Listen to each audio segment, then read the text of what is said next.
Personalitetit që do ta prezantojmë sonte në portret është i përmasave botërore. Dallon për dijen, por edhe qëndrimet. Është diplomuar në Kairo në Universitetin Azhar, më të famshmin në botën islame dhe jo vetëm. Është kthyer për të shërbyer atë dhejot me krenari dhe nder. Për shkak të qëndrimeve, ai dhe familja e tij kanë vuajtur shumë. Është ky Hafez Ali Kraja, hoxh, publicist e adhëtar shqiptar.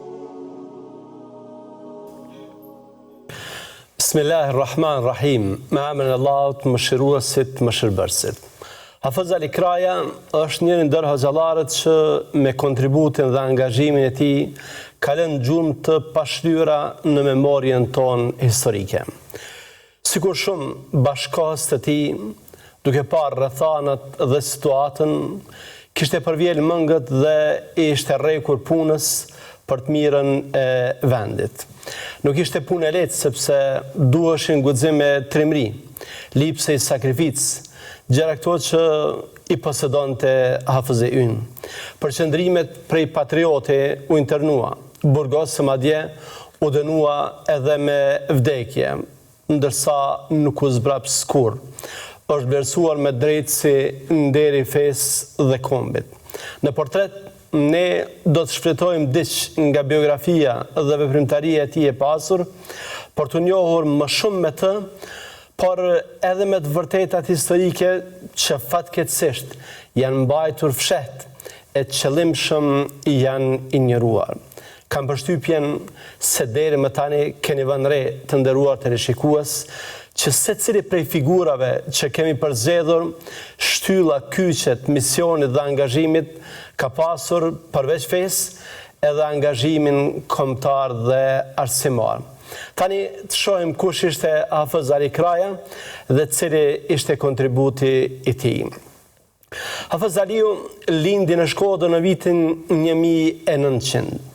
Rrjedh nga një familje intelektuale tregtare të malësisë së Krajës, të cilët ishin shpërngulur në qytetin e Shkodrës, menjëherë pas problemeve tragjike që sollën vendimet e Kongresit të Berlinit në vitin 1878, duke lënë jashtë kufirit shtetëror shqiptar krahinat të tëra dhe qytete shqiptare në mbretërinë jugoslave.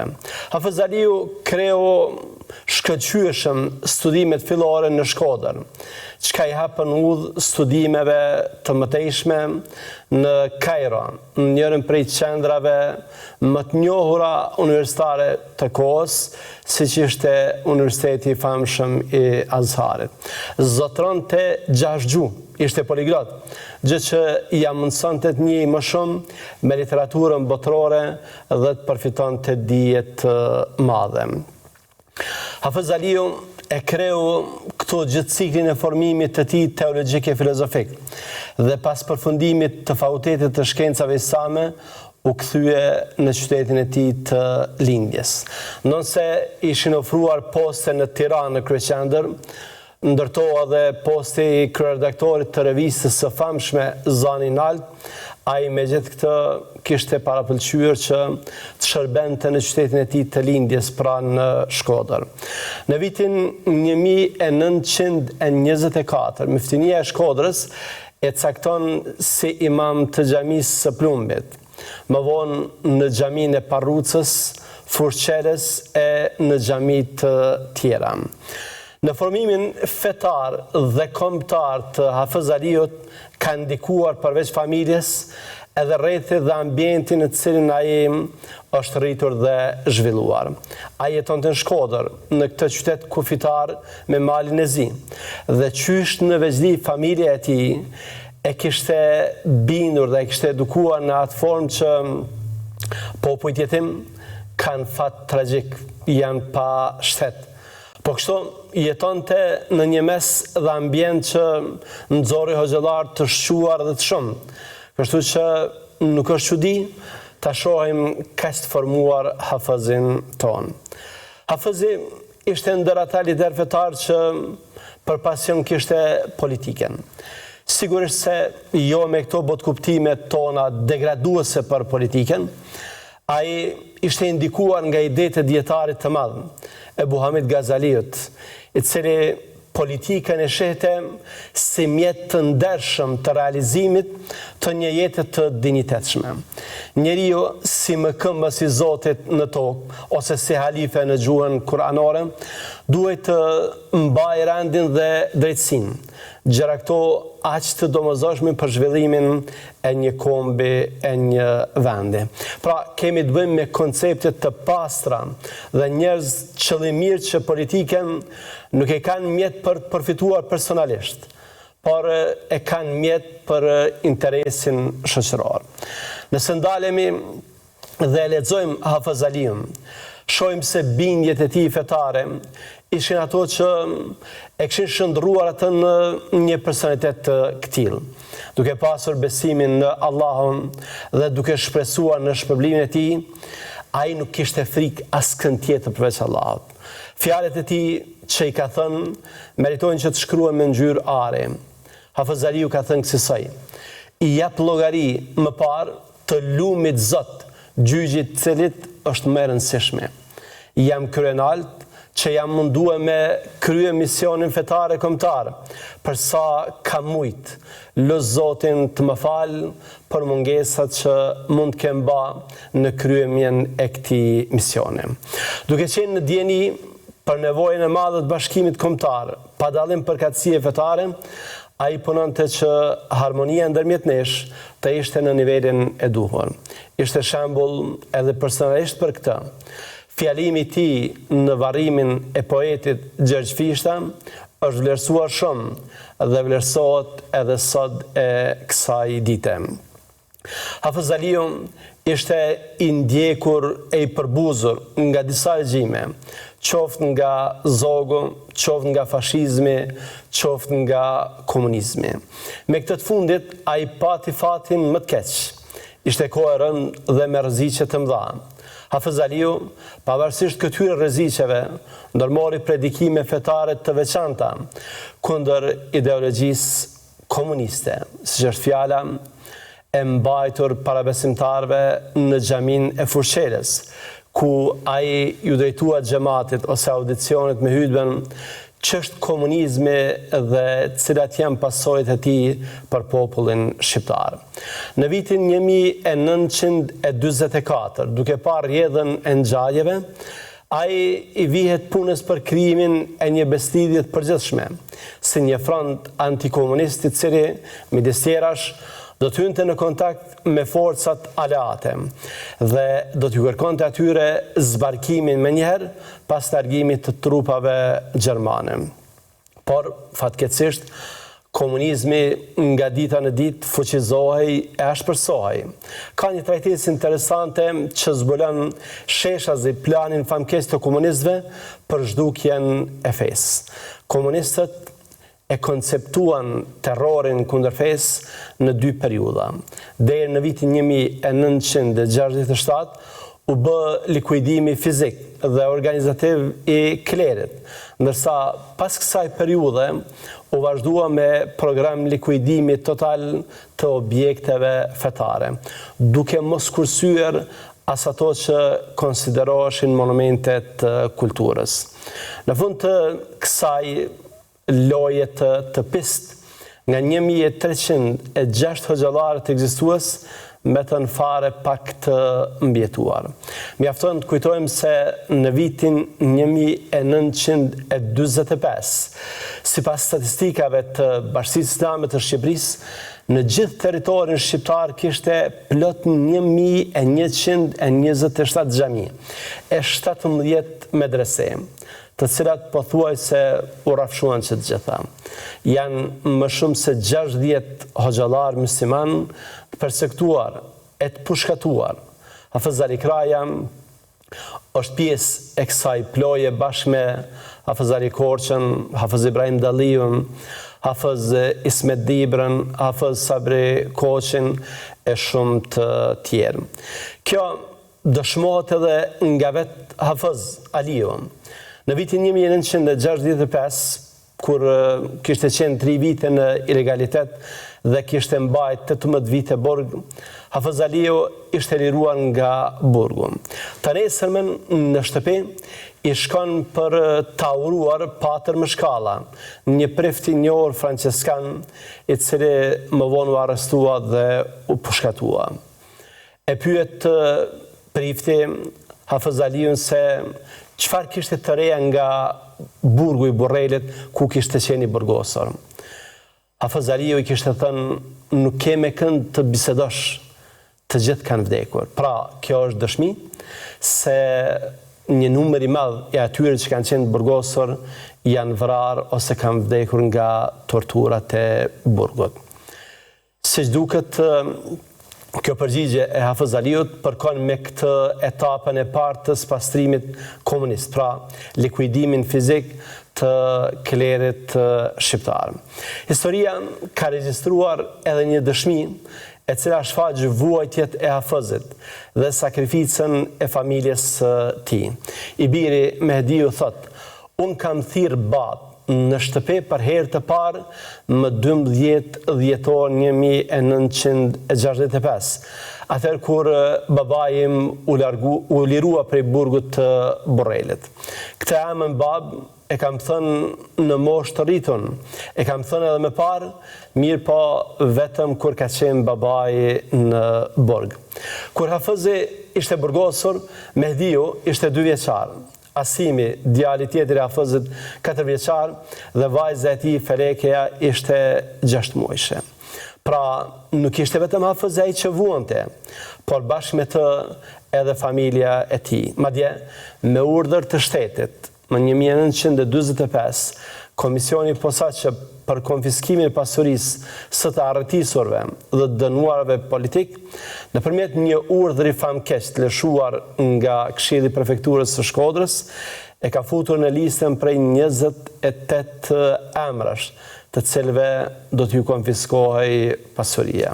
Hafez Aliu në këtë listë ishte në numrin nërëndor 23.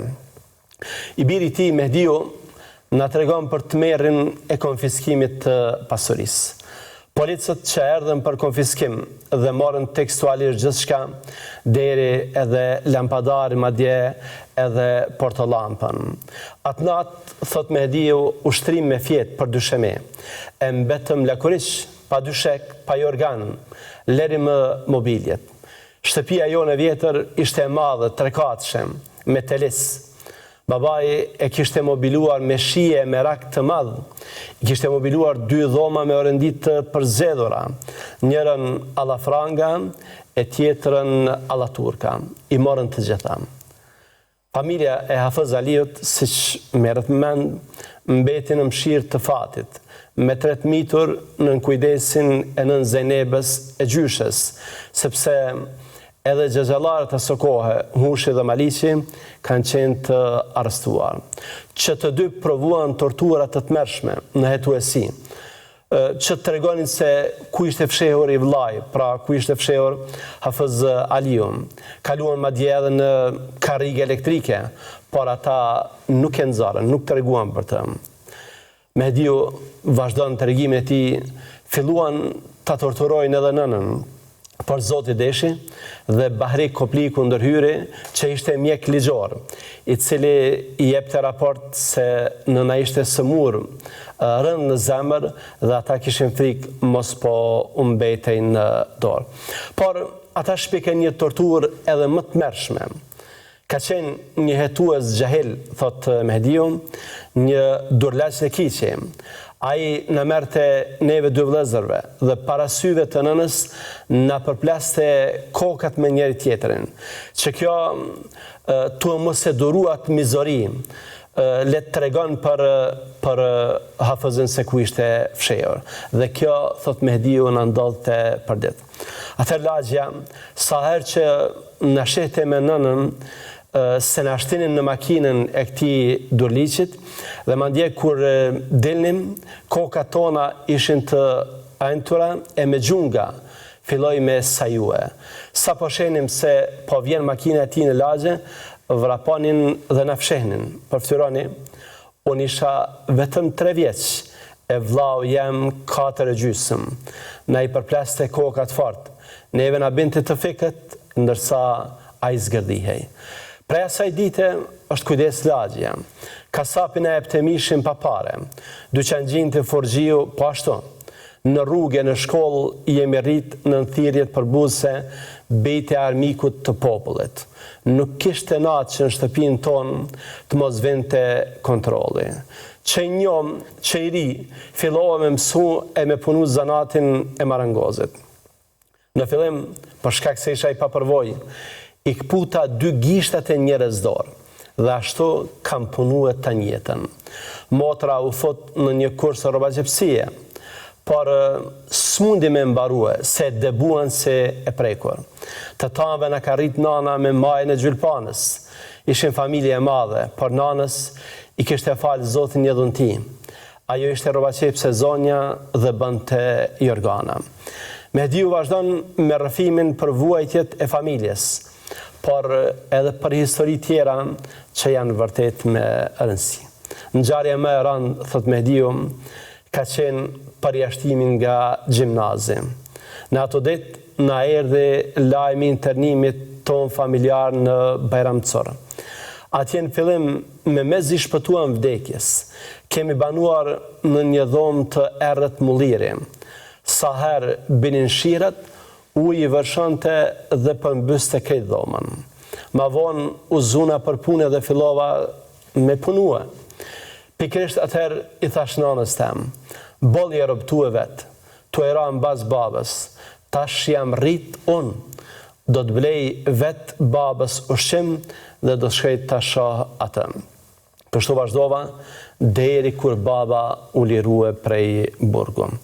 Edhe para se me u rrit e me njov babën tem, më këshin thonë se të ditën e lume e një pjesë të natës e kalonte në studion e tij, që i thirshin oda e qitapeve, dhoma e librave, dhe e thirshin vetëm në vaktet e ngranjes. Të njëjtën situatë të tregueme, e mbrina vetë kur baba ishte kthye prej burgut. Kohën e kalonte mes leximeve. Por mbriti vjeti mallkuem i vitit 1967 dhe baba u kthye prej një mbledhje ku e kishin thirrë në lagje, ata të organizatës. Ishte i zbet dhe tha me të përshpëritën, kjo është mordja më e keqe.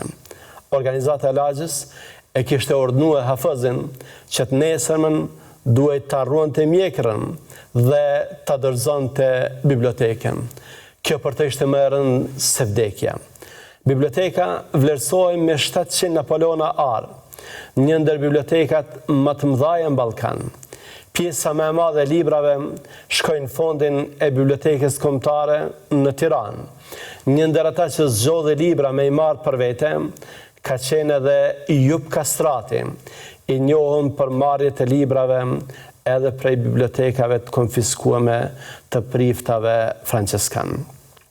Kishte pse me ardhë keq, ishte biblioteka bashkë me atë të myftive të Tepes, më e pasuna. Kishte mira libra në 6 gjuhë, libra fetar, filozofik, artistik.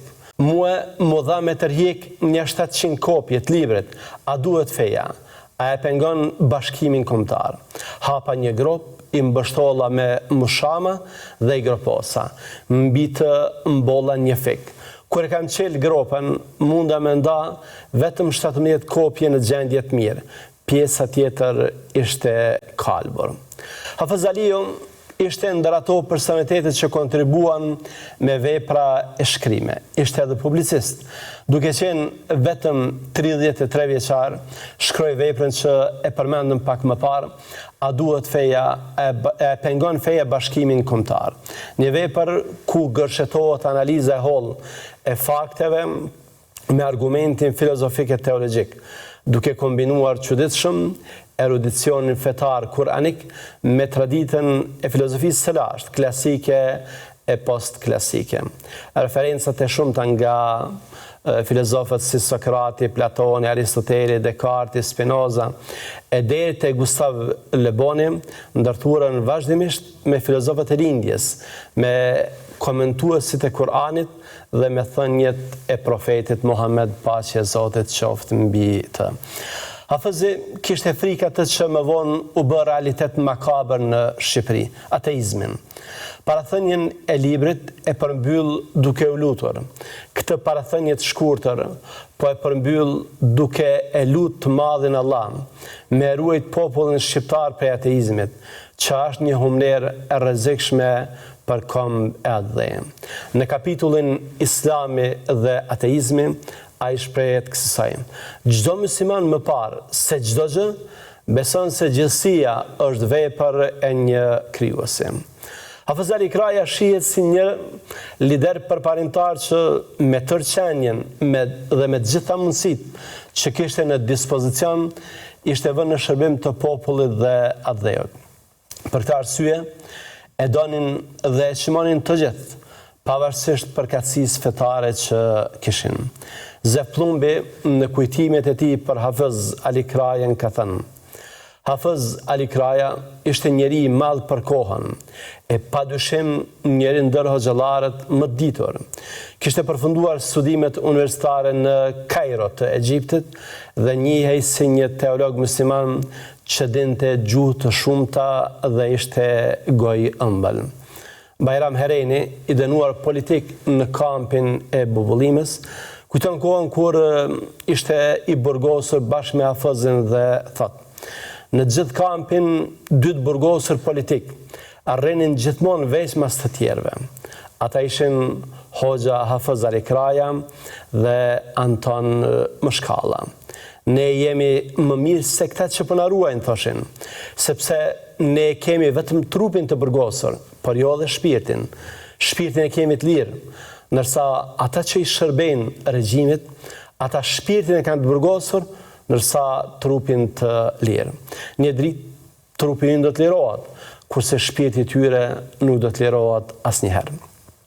Frank Shkreli, duke folur për Hafiz Ali Krajen, thoshte: sa më shumë të lexoj njeriu për Hafiz Aliun, hoxh, publicist dhe adhëtar i menjohur, opozitar me zogun italianët dhe i persekutuar deri në ditët e fundit nga diktatura komuniste, aq më shumë bindesh se ai përkiste një brez adhëtarësh më të spikatur, por që fatkeqësisht nuk janë më.